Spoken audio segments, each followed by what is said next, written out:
Howdy folks, James at Wrexham, wrexham.com.au. Wrexham is what we do, and I have a machining / shop video for you today, which is going to be super fun, and it is shooting related. So, after the video I posted last saying that we're now making our own dies, and we've got that all sussed out, a guy contacted me and he said that he makes custom bullets for strange, obscure calibers, just out of interest, I guess, personal interest. And I don't know if it's a lever gun or some kind of pistol caliber, but I believe the caliber is 550. Just because sometimes 50 cal ain't big enough. So, I don't know, but that was stamped on one of the machine dies he was using, and that is one hell of a big lead core. So, I've never seen his machine. I don't know what brand it is or, what he's actually using to make it, but this is pretty exciting stuff. So, and I've never actually seen one operate this way, but this is pretty cool. So this hunk of 4140 is going to be heat treated and left glass hard. I'm going to do that because just, I guess, anecdotally, I find that polishing it and lapping it leaves a really nice surface finish. And I want it harder than the punches so it doesn't scratch it. So all the punches going in and out don't actually scratch the inside surface. So it's about 31 millimeters outside diameter with 3 concentric holes at 120 degrees. I couldn't do that here because I don't have a mill here at the moment, so I took that down to a local machine shop who's just been so wonderful to me, and he just did it, slipped in 20 bucks, and wonderful fella. Now, I turned that down. I then turned a 7/8 by 14 thread, and I don't have a thread gauge for that. So what I did is I found a Lee collet, and it's got a 7/8 by 14 thread on it as well. And I used that as just a gauge. And as you can see, it looks bloody unreal. It's a great fit, nice and solid at the shoulder, but it's not, and it spins beautifully. That's a beautiful thread. And I just turned it down and just kept check fitting it until I was happy with it.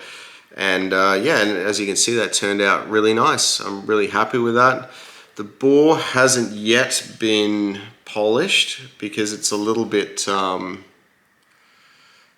it still needs to be done. I'm not sure if you can see that yet. I left it a little bit under dimension, and to do it, actually I'll show you how I bored that.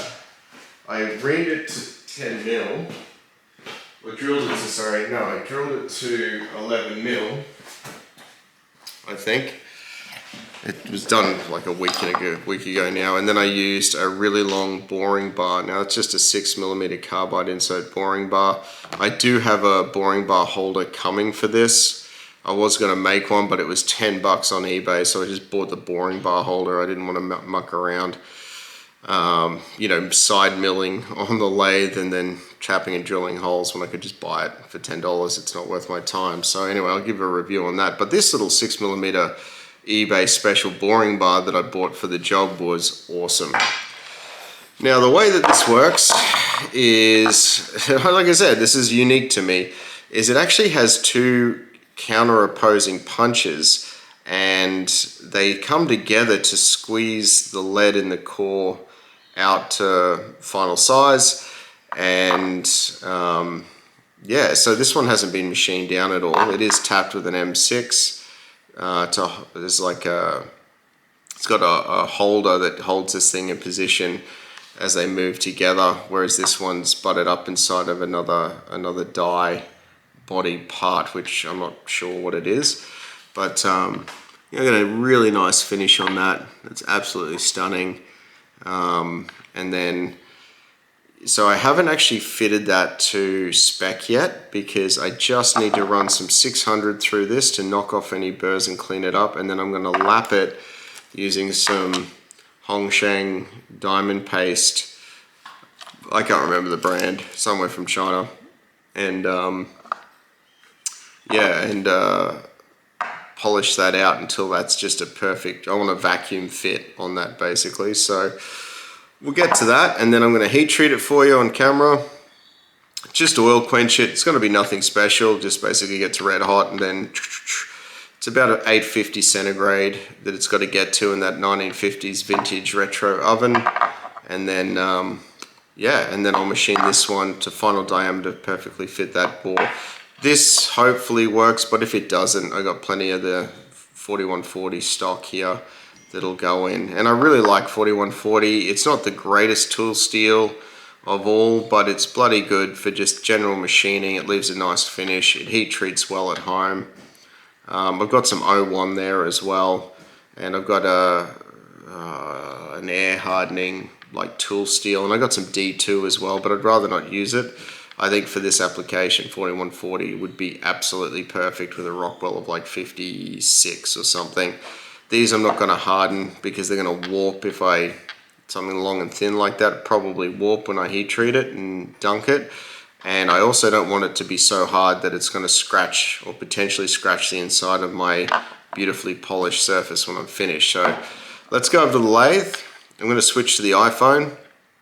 Yeah, because I just don't want to damage my camera with coolant and stuff. But yeah, we'll get over there, get it done, and yeah, it should be a good video. It should be fun. All right, here we go. Okay, so I've got it set up in the lathe. I will be using a 600 grit just to get started on this little just timber 8mm dowel, just a split dowel. Gonna run it slow, 240 RPM. I'm not gonna be in a massive rush here, and boom, so that just slides in there like that.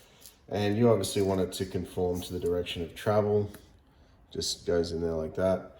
And yeah, I've used alfoil just as a weight protector because, you know, grinding dust and diamond lapping paste is like, I think Blondie Hacks said it was like whey cancer, and there's not a lot of material here to remove, so I'm really just going to kiss it for a minute or so with the 600, and then going to move up to my diamond laps, which are just, as I said, timber. So just get this out the way, check the speed is good, and get into it, see how it looks.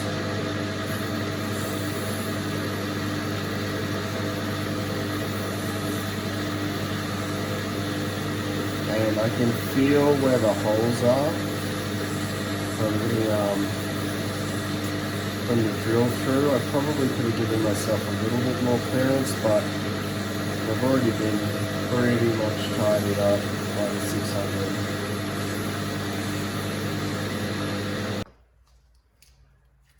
Right, let's see if I can do it without losing the sandpaper. You really just got to make sure you don't go too far.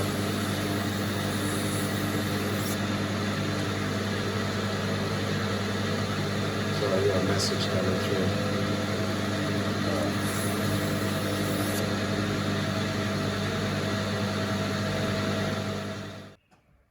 Turn the power down a little bit.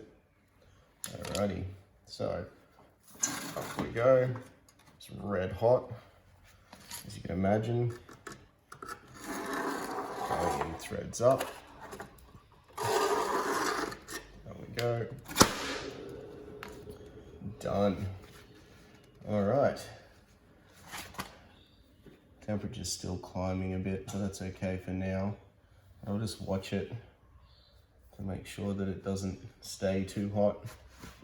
So it'll take a while for that part to warm up anyway. Cool. I'll check back with you guys in about an hour. So basically, we've got to be pretty quick. First thing I'm going to quench is the a smaller die, which I threw in earlier. I was just experimenting with different hole sizes and stuff for lead swaging, and I thought, oh, I've got it there anyway, I may as well give it a go. So basically open it up, close it off, pull it out, drop it in, go from there. So here's number one. And you got to be pretty fast with this because you don't want it to cool down too much.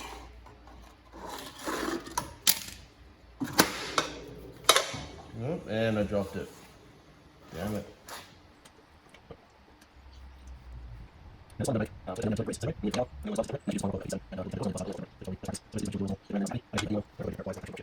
weld if it does drop. So let's try it again.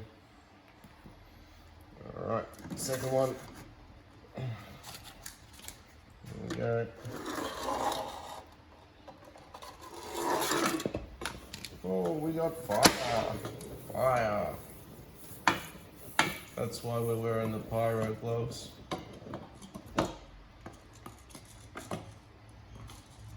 And I dropped that one as well.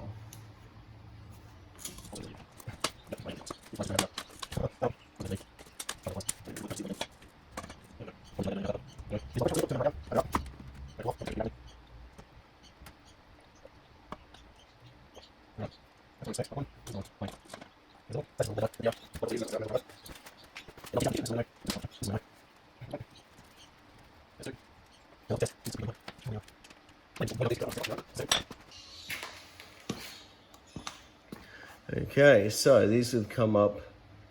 I'm not sure if I can. Bloody unreal. I'm just testing the file. There's the file. Should just skate straight off them. Doesn't even touch it.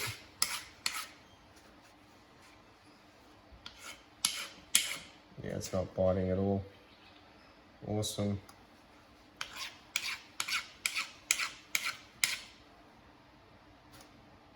Yeah, it's not even like it's taking the black shit off, but it's not actually scratching the metal at all. Bloody unreal.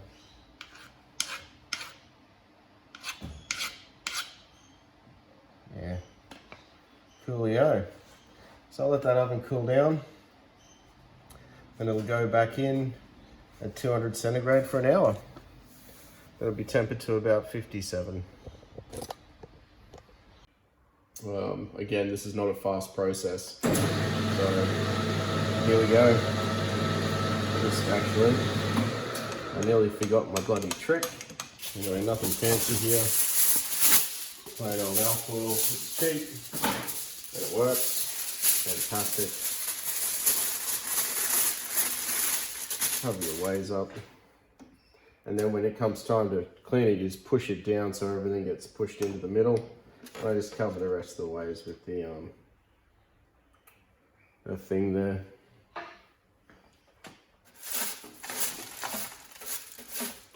I just had some brass on there a second ago, just making another lap, brass lap for the small one. Right.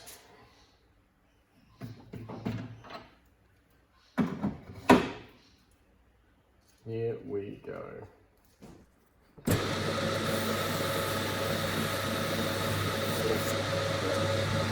And you make a couple of pieces of this, it rains real fast. Just keep turning it.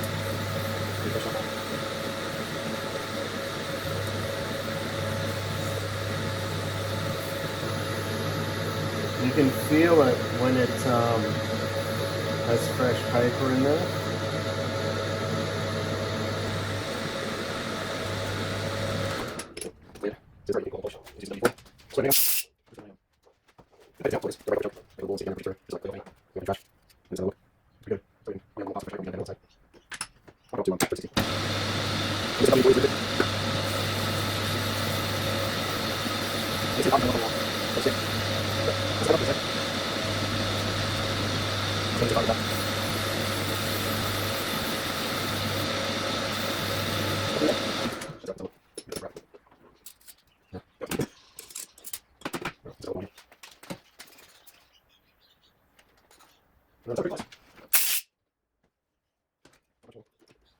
So you guys can actually see when you not actually seeing much through, but quite good.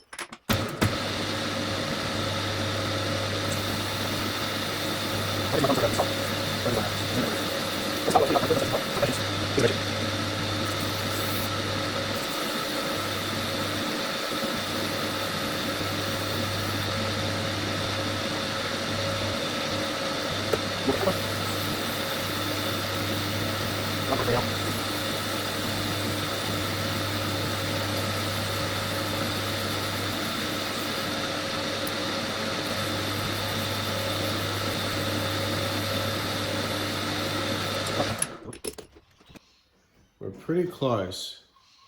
Needs a bit more. A little bit more.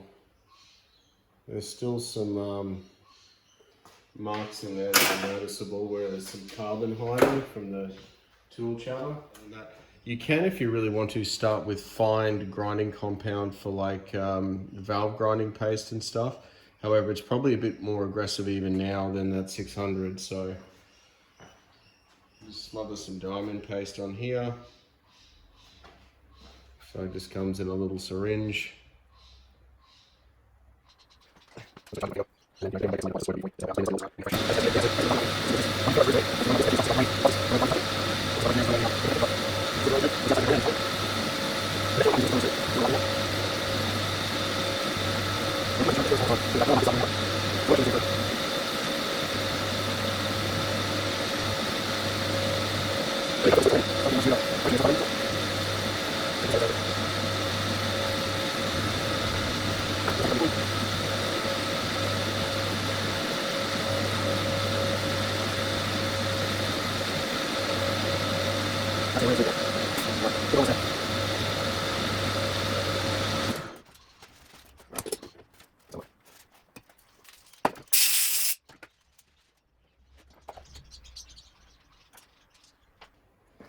And this one I'm going to charge with a 1200.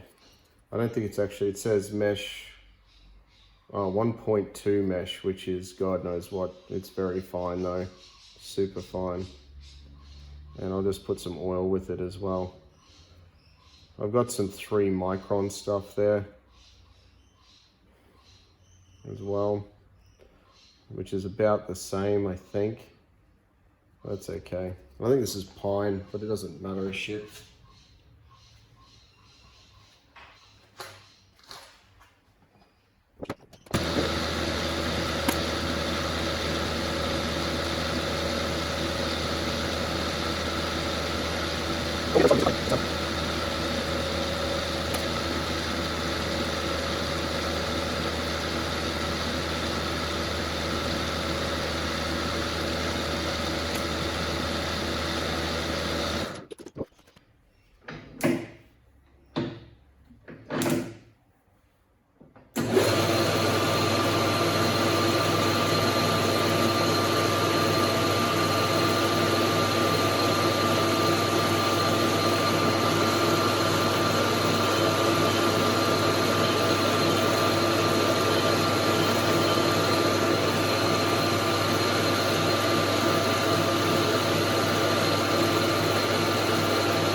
Okie dokie, so after all that mucking around, the die is finished, it's complete.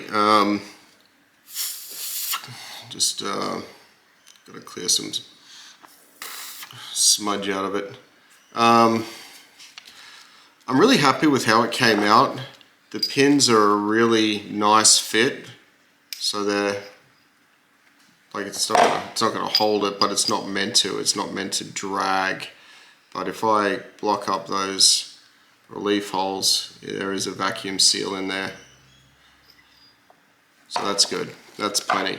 The back pin is a much tighter fit, and I'm just gonna leave it because I'm gonna send it off and get him to try it. Like it is a tough fit. I'm going to get him to try it, and if it's good and it works fine, great. If it needs more work on the bore, I can just see the smallest chatter mark in there from when it was